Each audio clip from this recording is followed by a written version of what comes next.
Hi, this is Majinoni, and here's my comic reviews for Avengers 7, All New X-Men 8, Spider-Man 5, and Age of Ultron 1.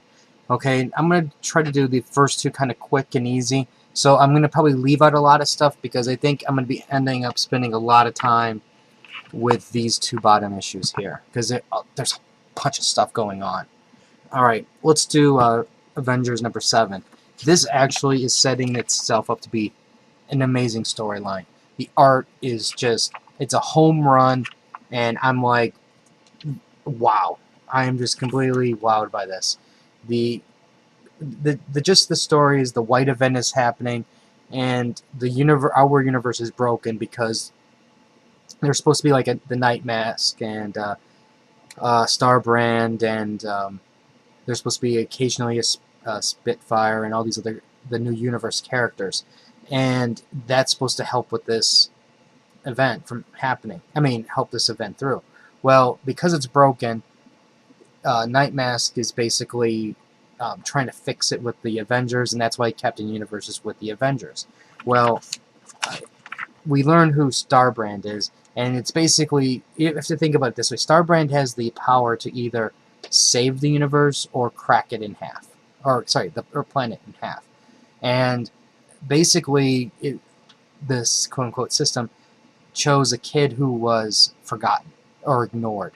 And so now, basically, he's got unlimited power, and potentially he can use it for harm rather than good. So they're going to have to do some serious work to get this kid fixed. Now, while I did not necessarily like the first issues as much, I mean, I thought they were interesting, but, I thought that there was something lacking. It has picked it up considerably from that moment, once this storyline's really started, and I'm like very, very happy with the direction of the new Avengers. I mean, with the Avengers, I should say. Okay, All New X-Men.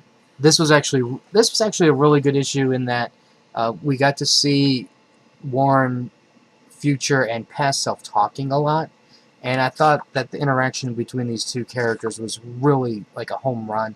And what they're really doing is they're just flying around, talking, and then they see the Avengers Tower getting attacked, and then it's Hydra, it's Viper and Hydra, so they go to stop them. And even what's really like insulting, I guess you can say, to Hydra is the fact that, normally this is I don't want to say a top tier villain group, but it's like Captain America usually has to take them down, or somebody big, and they pretty much were getting beat by two angels.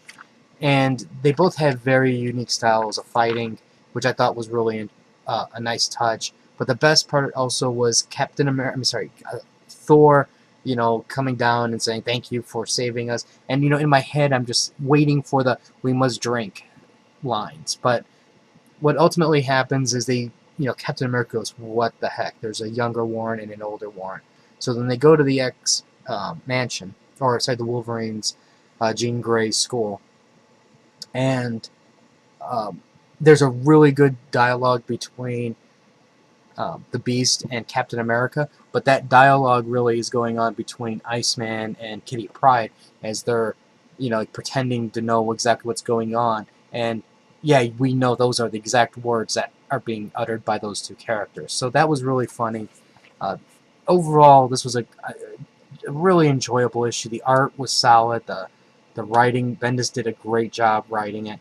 Great characterization. And the one thing to watch out for is Jean Grey. Something big is going to happen with her. And in a way, you can almost say she is starting down a downward spiral.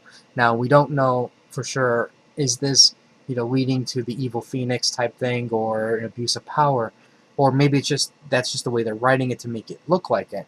But something's definitely not quite normal with her. Okay. Superior Spider-Man. Now, before I even talk about what happened here, there's going to be some spoilers. There's going to be spoilers for this and Age of Ultron. So if you don't want spoilers, you reach a point, just stop. Okay, anyways. There are going to be some people who are going to rage all hell. And they're going to say, Slott ruined Spider-Man yet again. and they don't understand the character. This would never have happened. Horrible writing, horrible editors, horrible Marvel sucks. Joe Q doesn't know what he's doing. Hack writing.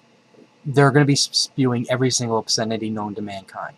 There's going to be a bunch of other people who are going to be like, oh, so that's what happens. And I am on the fence of, this was a freaking amazing issue. Amazing. Because of the implications of what is going to happen and what is going to happen in the future and how people are going to look at Spider-Man differently and what the heck is Peter Parker going to do to regain his reputation. This was a home run, like I said, on multiple levels. Basically, what we have here is this. There's 3 components to the story. One is you have a supervillain who is slaughtering innocent people right and left. And he wants money. And so he goes to a competitor of this, the Coca-Cola company. And he goes, $12 million, I'll wear the shirt, and I'll guarantee kill as many people as possible. And these people will, suffer the consequences. That's number 1. Storyline number 2 is, I guess you can almost say, the abuse of power that Doc Ock, Spider is doing. He has those little robot spiders, and they're all over the city, and now he's got a software program in there, so he can it's like he can see everywhere. And it's, this is bordering on modern times where, there's that facial recognition software that they're saying that they can put on street corners, on cameras, and they can look for people and tag them, say, hey, that's a person of interest. And that's what's going on with this. One man has this incredible power. Now, even though this is a side story here with Parker and the tutor, she is legal. She's just, small. But this, I think, while this I thought was interesting, it's going to take a backseat to what happens at the end. Now, this whole concept here is, how is Spider-Man going to do better than Peter? And he consistently does better than Peter. I don't know how I'm going to be able to go back to the old Peter Parker, because Ock is so much more smarter. He does things better. Now, granted, he does things maybe that might not be ethical. He might not do things that might appear to be lazy. Like because of the fact, oh, there's a fire there, I'm not going to save them. I'll let the fire department deal with that, but I'm going to go see Aunt May. So he does things like that, but it's how he handles crisis on hand. And that is amazing. Parker would never have thought about setting up a facial recognition software. Then on top of that, once the target gets picked up, he calls the police to let them know. And even Parker's like, I wouldn't have done that. And then on top of that, he accesses Parker's memories, and he knows that a bomb is, based on what happened on previous fight, he knows a bomb is set up, and he finds it. Parker would have made a beeline straight to the target because he's so tunnel visioned on that. And he wouldn't think about, hey, what happened during the last battle? And, he would have actually have lost more lives this way than if he had gone straight to where the hostage situation is now. Okay, this is where things go crazy. We get a nice shooting thing, and you can see Ock is basically set, ready to take down the villain, because he knows that he cannot let this guy go on longer. I mean, he takes unnecessary risks, he puts people in danger, but when this spoiler part now, he finally gets the villain. The villain is down. He breaks his hand as he's reaching for a gun, grabs the guy, shoots the guy also, and then the guy, I mean, he's just about on his last leg, and then Ak goes, what do I do? Do I put him in jail? He'll get out, kill again, or do I kill him? And somebody in the area, you know, who was a hostage goes, kill him. And he shoots them. Shoots him dead in cold blood. And this is the critical part, because what we have is he was starting to change, because he's like, oh my god, I can feel feelings again. I feel fear. This has never happened. It's a breakthrough. And you can see Peter going, no, no, no, no, no, no, don't. Something important here is happening. Maybe we can now rehabilitate. And Parker's right. There is that chance that could have happened. But Ock says no. Shoots the guy dead. Unbelievable. Now we know why he gets kicked out of the Avengers. And that is insanity. And, you know, Jameson's like, he is a hero. He is, you know, I'm standing by my man. And this is, now, let's take the story aside. Okay? Forget for just one moment whether or not you liked that ending or you hated the ending. Let's talk about something that relates to this, that doesn't get talked about too often, because we never get the kill. What happens now? We've never seen what happens now. Sure, we've seen Punisher shoot people, but we know what's going to happen with the Punisher shooting people. You know, yeah, we've seen Wolverine kill ninjas, but when it's like Mystique or somebody else, the claws go in and out. You know, and, you know, it could be Magneto, claws go in and out. Doesn't matter. But when it's some ninja that just dissolves, or in a puff of smoke and ash, claws go out. Sabretooth claws go out and he heals himself. This, dead. Boom. Bullet to the head type thing. Poof. Gone. This is the type of risk-taking that I'm talking about that I like. Because we're seeing a new way of looking at how to solve a problem. Now, and again, before all of you people who are against this shooting go berserk on me, just, there's two things to remember here. Besides this being a comic book and it's not the, you know, meaning of life.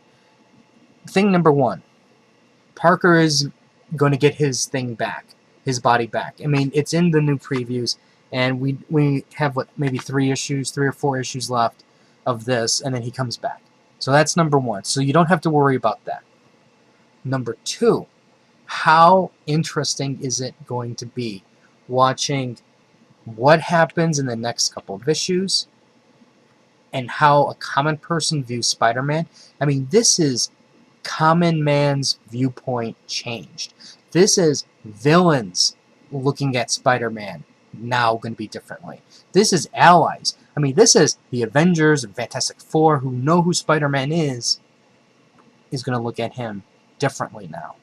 And then when the body switches back, when Peter comes up to these same people and says, that wasn't me, that was Doc Ock, how are they going to react to that? Are they just going to welcome him in open arms? Is it going to be, well, I don't know, that's a mighty fine, convenient story you gave me. Granted, you acted a little weird, but, you know, what's going to happen? What's going to happen with his relationship to Jameson? What's going to happen to his relationship to the villains and the person on the street? You know, this is an unknown territory, and that's why I'm saying, just for a while, this is fantastic. This is, you know, I always complain, why do we keep seeing the same battle? Why do we keep saying Spider-Man versus Doc Ock? Why do we see the same Spider-Man versus the Rhino or Green Goblin? It's the same thing over and over, recycle. Totally different. And also there's another thing that you have to realize too. Even though he shoots the guy and we have a dead villain, they can always retcon this thing right out of there. And 2 leads me to the Age of Ultron. Now, there are some people who are speculating that the Age of Ultron is going to issue out forth a brand new universe. But technically you could almost say this is bringing in a brand new universe, and Secret Avengers is not Secret Avengers, but the new Avengers is bringing in a new universe too. There's three key events that are happening that could potentially reboot or relaunch the Marvel Universe. And whatever, if there is a reboot of sorts, technically the story doesn't exist. Because you have to realize, Age of Ultron takes place before Peter Parker gains his body back. Because this Peter Parker in here is this is Doc Ock, Spider-Man. So by the time this is done, things could be retconned out very simply, if this is going to be the game changer. Or if this event merges the two universes together, this might not be a problem any longer. So I would say just enjoy it while we can. Okay, now let's talk about Age of Ultron. Okay, now Bendis, great story. Hitch, fantastic artwork. And the one thing that I really enjoyed the most about this is it started after the event. And before I was kind of curious as to how this event was going to occur. You know, we're going to see Ultron attack, and then all of a sudden, boom, explosion, and this is what the city looks like. But what it looks like is we're going to get that treatment in those other issues. You know, like the Fantastic Four Age of Ultron, where the Fantastic Four come in, or maybe the Spider-Man Age of Ultron. It looks like, you know, that we might get some of that in that way, and I'm sure they're going to fill us in with what happened in this story here. Now, this was just... now, part of me is looking at Age of Ultron as an Elseworld story. Because, like, the way I look at it is this. How can this major event occur that destroys everything happen in the middle of these issues, and nobody seems to realize that this is going on? So that's why I'm kind of looking at it as Elseworlds type. Now, pretty much, from what we can gather, most of the heroes are dead. Or I'll just say dead or missing. And this is the issue here is where Hawkeye goes rogue and he tries to save Spider-Man. And, you know, there's no secret identities. I mean, he finds Spider-Man and he's, like, drugged out, tied to a chair. You can tell that they've been physically abusing him, like, beating him. And he's like, done. And Hammerhead and the Owl have their gang, and they're basically working for Ultron, and then Ultron, it doesn't bother them.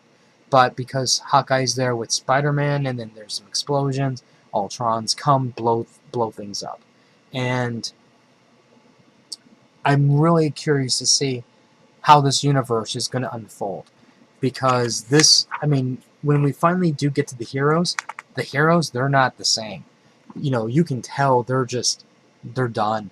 And especially once we see Captain America, you can tell that they're demoralized and they have nothing and no fighting spirit left. The only person who has a fighting spirit is Hawkeye. And let me tell you, Hawkeye is no Thor. So, and they've lost Thor because that's already been hinted at in what the based on the dialogue here. And I've been on the fence on if I was gonna like this or not, and I was really pleased with this.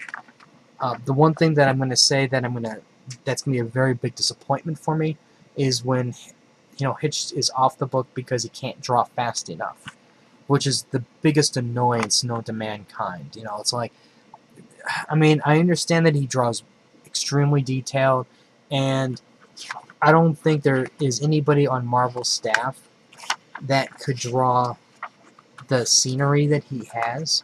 I mean, this is just fantastic artwork, and I don't think there's anybody that can do that, except for Hitch. And you know, it's very... I think that the book is going to take a serious hit with that. Now, is this going to be the beginning of a whole new universe? Who knows? It's possible. But the one thing I can say, based on that first few pages, this is not how it's going to end. Meaning, all of these issues are not going to start where, oh my gosh, Thor's dead. And, like, every part of, like, New York is completely destroyed and other superheroes are dead. No, that obviously is not going to happen. And if you look in the previews there, they show there's a cover with Kang. And when you see Kang, that means there's time travel. So my guess is what we're going to do is we're going to get treated to the strange what if Ultron beat the Avengers world. And then Kang steps in, and what's going to happen. We're going to get some time travel back. And then that's when things are going to change. And it's possible once things change that we're going to see a ripple effect into other stories. But ultimately, I'll be honest, I think this here is a greater chance of a relaunch than this. I guess you could say the next question is, does Marvel need a relaunch or a reboot? I don't think they need it. Whatever ground DC won based on their reboot, they've lost. DC's only top book right now is Batman, and that's it. And Marvel's beating them hands down in the rankings in terms of 1 through 10, and they're also beating them in sales. And to do a reboot would be a big mistake, and that's why I don't think we're going to see a reboot. We might see a change of the status quo a little bit, but I don't think Marvel would have really invested as much money and time to do Marvel Now, build that up, and build up storylines. Keep in mind, they're building up a whole new Avengers storyline. They're doing big things with the X-Men, big things with Spider-Man, and I don't see them losing that momentum, changing everything, dismantling storylines that people have already got invested in just to reboot. That's at least my opinion on that. I'm really curious to know what you guys think about Age of Ultron, and is this a reboot? Is this the start of a reboot? The relaunch of a Marvel universe? Is this going to even be a Splinter universe, maybe? Something that they're going to, jump back time to time. Anyways, this is the one, I think, that this is going to be the most controversial book out on the market for this week. Amazing. I mean, I know people aren't going to get it, but understand what I'm saying, because this tarnished the character. It's like if Batman shot somebody. That's how big this is. And I think this is the greatest thing known to mankind, because it's not Peter Parker. We can play around with that.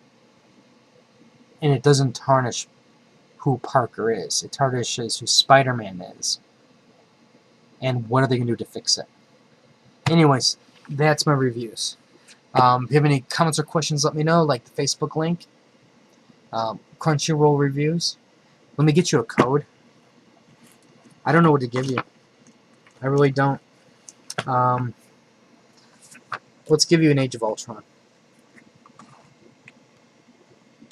Wait, does it have a code? Yep, it does.